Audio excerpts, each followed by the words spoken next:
hello ma'am असीने हजिक Navratri ओरीबनीने किनोने Mumbai दसुने माता वैष्णो देवी अखोगी जम्मूद वैष्णो देवी है खंगीना अदो सिगेसु मुंबई दसु लैसे मुंबई ने मलाट हाइबा मफमदनी मी मयाम जाम तिंद्रे योंसे मयाम अयाब मीनदी कनो खंगमोई जे कनो वैष्णो देवी मंदिर सु लई है ना मुंबई दा अदुगे मयाम दा शेयर तोरेनी अदो असी योंसे मी तीन से नवरात्रि की स्टार्टिंग डे दे सुम होरे अखोई सोंदना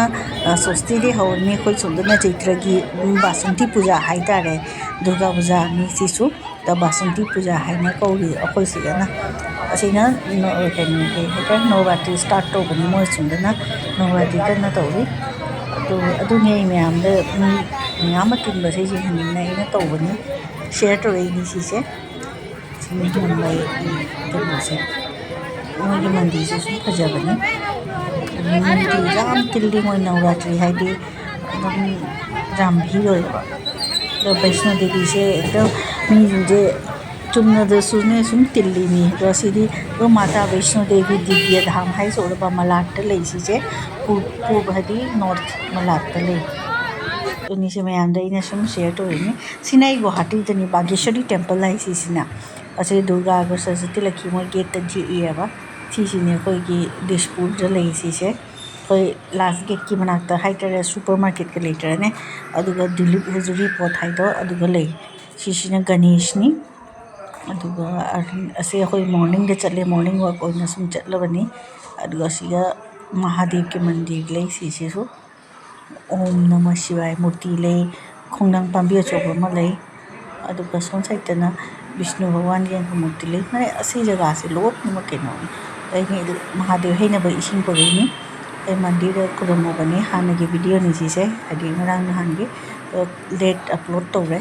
आई मिक्स तौरबा मुंबई की वैष्णो देवी से सुजा हल्लबा अदुगी असी सुना बागेश्वरी से गुवाहाटी द ले अदो कोई चटलुबगीनी सीसे मैं अंदर इन शेयर तौरेनी अदनी नुगाई मफम जे जाम इंगी जिदे जिमिना सिन तौरेनी सीनी ना शेयर तौरेबा मंदिर से लोई लाइफ हमनी सीसे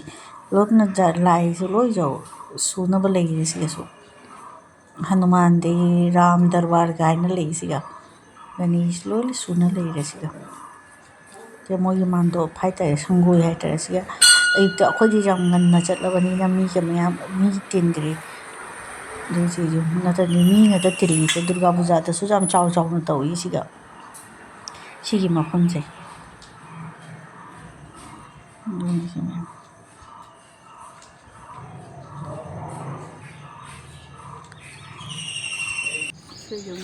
तो गेट श्री श्री माँ बागेश्वरी धाम है जो देवी दुर्गा की मंदिर नहीं मैम टायर तो होंगे लाई से बागेश्वरी शिशु दिसपुर ले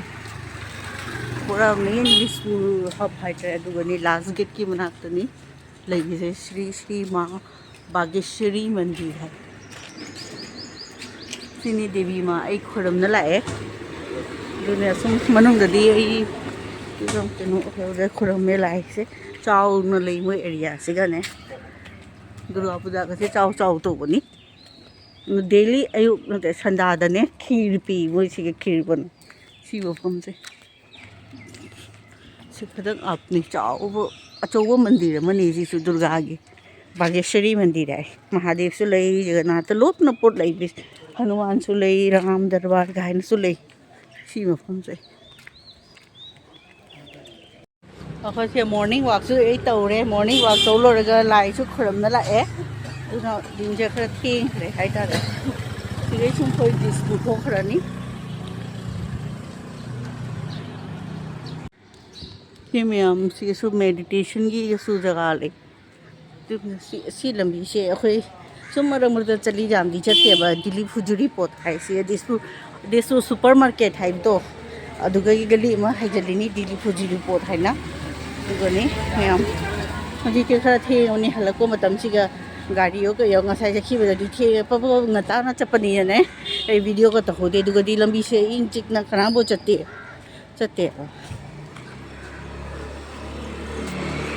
फजदरा जी उसे मैम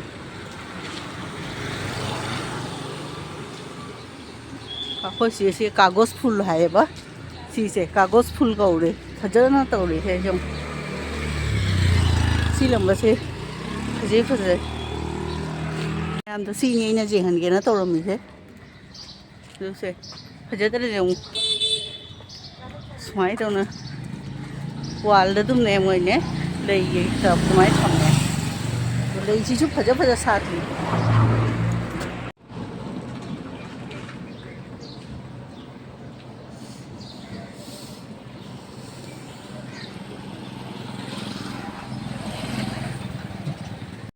ꯍꯧꯖꯤꯛ ꯑꯩꯈꯣꯏ ꯃꯐꯝ ꯑꯃꯗ ꯆꯠꯀꯅꯤ ꯌꯦꯡꯃꯤꯟꯅꯁꯤꯀꯣ ꯃꯌꯥꯝ ꯑꯁꯤ ꯏꯁꯤꯡꯒꯤ ꯕꯣꯔꯤꯡ ꯀꯩꯅꯣ ꯇꯧꯔꯤ ꯈꯜꯂꯤꯑꯕ ꯑꯗꯨꯅ ꯃꯈꯣꯟꯁꯦ ꯈꯤꯇꯪ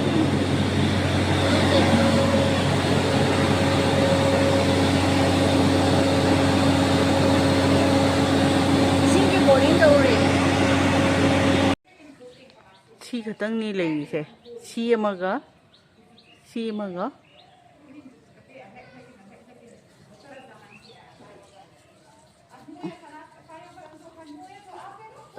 시에마 레이레나 시에마 헬로 매am 족작 저러니 가 ꯑꯩ ꯊꯥꯡꯅ ꯄꯨꯔꯛꯀꯦ ꯑꯁꯨꯃꯥꯏꯅ ꯁꯤ ꯕꯤꯜꯗꯤꯡꯗꯤ ꯑꯩꯈꯣꯏꯒꯤ ꯌꯣꯡꯆꯥꯛꯅꯦꯕ ꯌꯥꯝ ꯄꯥꯜꯂꯝꯗꯦ ꯑꯃꯈꯛ ꯁꯣꯝꯗ ꯖꯥꯟ ꯂꯩꯌꯦ ꯁꯤꯁꯦ ꯊꯥꯡ ꯄꯤꯔꯛꯀꯦꯅꯦ ꯌꯦ ꯌꯣꯡꯆꯥꯛ ꯆꯔꯣꯡ ꯑꯃ ꯐꯪꯉꯦ ꯁꯤ ꯄꯥꯝꯕꯤꯁꯦ ꯑꯩꯈꯣꯏ ꯌꯨꯝꯒꯤ ꯄꯥꯝꯕꯤꯅꯤꯗꯣ ꯍꯧꯖꯤꯛꯅꯦ ꯂꯩꯔꯝꯗ꯭ꯔꯦ ꯑꯃꯈꯛꯇꯪ ꯆꯔꯣꯡ ꯖꯥꯜꯂꯤ ꯆꯔꯣꯡ ꯃꯆꯥ ꯑꯃꯈꯛꯗꯨ ꯖꯥꯟ ꯁꯤꯗꯤ ꯍꯦꯛꯄ ꯉꯝꯗ꯭ꯔꯦ ꯁꯣꯝꯗ ꯖꯥꯟ ꯂꯩꯍꯧꯔꯦ ꯑꯗꯨ ꯑꯗꯤꯁꯦ ꯁꯦ ꯃꯤꯒꯤ ꯌꯨꯝꯗ ꯁꯨꯃꯥꯏ ꯀꯥꯈꯠꯂꯒ ꯗꯨꯒꯩ ꯇꯧꯔꯤꯗꯨ ꯐꯪꯉꯦ ꯌꯣꯡꯆꯥꯛ ꯍꯔꯥꯎꯔꯦ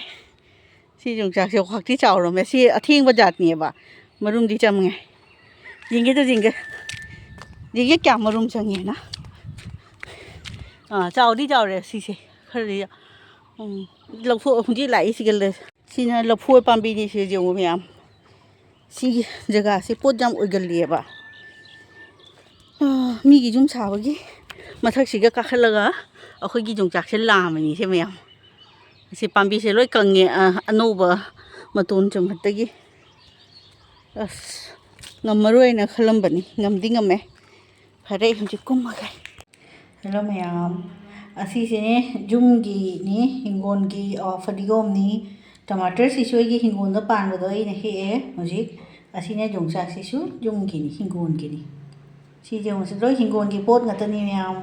ꯑꯗꯨꯅ ꯑꯩ ꯃꯌꯥꯝꯗ ꯁꯤꯌꯔ ꯇꯧꯔꯛꯏꯅꯤ ꯌꯥꯝ ꯍꯔꯥꯎꯔꯦ ꯑꯗꯨꯒ ꯁꯤꯁꯤꯒꯅ ꯃꯌꯥꯝꯁꯦ ꯌꯦꯡꯉꯨ ꯇꯃꯥꯇꯔ ꯁꯤ ꯇꯃꯥꯇꯔ ꯂꯩꯌꯦ ꯁꯤꯁꯦ ꯈꯥꯃꯦꯟ ꯑꯁꯤꯟꯕꯁꯦ ꯁꯤ ꯌꯦꯡꯉꯨꯁꯦ ꯃꯨꯜꯂꯦ ꯑꯃꯈꯛꯇꯤ ꯏꯁꯤꯡ ꯆꯥꯏꯕꯒꯤ ꯏꯁꯤꯡꯒꯤ ꯗꯥꯛꯅꯤ ꯁꯤꯁꯦ ꯑꯩ ꯌꯥꯝ ꯍꯔꯥꯎꯔꯦ ꯁꯤ ꯀꯌꯥꯝ ꯆꯥꯎꯔꯦ ꯌꯦꯡꯉꯨ ꯍꯥꯏꯗꯤ ꯌꯥꯝ ꯍꯦꯟꯖꯟꯅ ꯆꯥꯎꯗ꯭ꯔꯒꯁꯨ ꯀꯣ ꯕꯖꯥꯔꯗꯩ ꯂꯩꯕꯗꯣ ꯃꯥꯜꯂꯦ ꯑꯗꯣ ꯑꯁꯤꯁꯦ ꯑꯃꯈꯛꯀꯁꯨ ꯁꯨꯝ ꯃꯨꯟꯗꯣꯔꯦ ꯃꯅꯨꯡꯗ ꯁꯤ ꯏꯔꯣꯟ ꯆꯥꯕꯗꯤ ꯌꯥꯝ ꯍꯥꯎꯔꯅꯤ ꯁꯤ ꯑꯩꯒꯤ ꯍꯤꯡꯒꯣꯜꯗ ꯍꯧꯔꯦ ꯌꯦꯡꯉꯨꯁꯤ ꯃꯌꯥꯝ ꯁꯤꯁꯦ ꯑꯗ ꯑꯇꯩ ꯈꯔꯒ ꯄꯥꯜꯂꯤ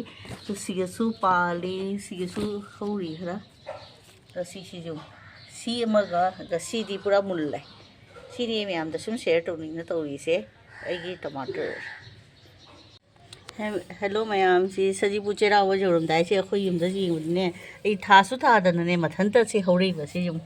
ꯑꯁꯤ ꯁꯤꯔꯤ ꯑꯃ ꯂꯩꯌꯦꯕ ꯁꯤꯔꯤꯁꯤꯒꯤ ꯃꯈꯥꯗ ꯃꯊꯟꯇ ꯍꯧꯔꯛꯏꯕꯁꯦ ꯂꯪꯗꯨꯝ ꯃꯀꯥ ꯍꯥꯏꯗꯣ ꯁꯤ ꯑꯩꯈꯣꯏ ꯁꯤ ꯉꯧꯅꯁꯨ ꯆꯥꯅꯩ ꯑꯥꯂꯨ ꯃꯆꯥꯒ ꯁꯖꯤꯕꯨ ꯆꯩꯔꯥꯎꯗ ꯀꯩꯅꯣ ꯃꯆꯜ ꯁꯨꯅꯕ ꯍꯥꯏꯅ ꯁꯤ ꯃꯅꯥꯁꯤꯁꯨ ꯂꯪꯗꯨꯝ ꯃꯀꯥꯁꯤꯁꯨ ꯍꯥꯞꯅꯕꯅꯤ ꯑꯗꯣ ꯃꯌꯥꯝ ꯈꯪꯕ꯭ꯔꯥ ꯌꯦꯡꯉꯨꯁꯦ ꯂꯪꯗꯨꯝ ꯃꯀꯥ